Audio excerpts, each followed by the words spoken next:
बुरी औरात और आप SAW का अखलाक। मक्का में एक बुरी औरात रहती थी जो इस्लाम की दावत से सख्त नाराज थी। वो रोजाना एक ही काम करती।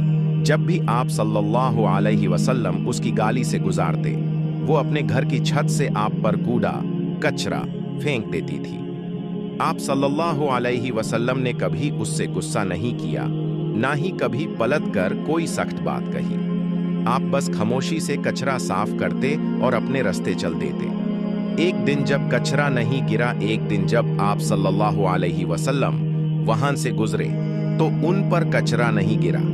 आपको फिक्र हुई और आपने लोगों से पूछा, वो खतून कहाँ हैं जो यहाँ कचरा फेंकती थी? पता चला कि वो सख्त बीमार है और बिस्तर से उठ नहीं सकती।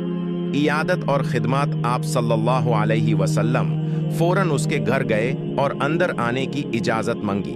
जब वो औरत आपको अपने सामने देखा तो वो डर गई। उसने सोचा कि शायद आप आज उससे बदला लेने आए हैं क्योंकि वो अब लाचार है। लेकिन आप सल्लल्लाहु अलैहि वसल्लम ने फरमाया, मैं बदला लेने नहीं बल्कि तुम्हारी खैरियत पूछने आया हूं। तुमने आज कचरा नहीं फेंका तो मुझे फिक्र हुई कि शायद तुम्हारी तबीयत ठीक नहीं। आपने न सिर्फ उसकी तबीयत पूछी बल्कि उसके घर की सफाई की और उसकी देखभाल भी की।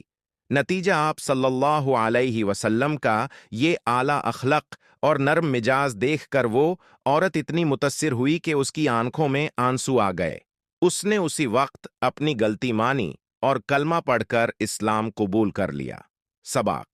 ये वाकया हमें सिखाता है कि बुराई का बदला बुराई से नहीं बल्कि अच्छाई और सब्र से देना चाहिए। इंसान का अखलाक ही उसकी सबसे बड़ी ताकत है।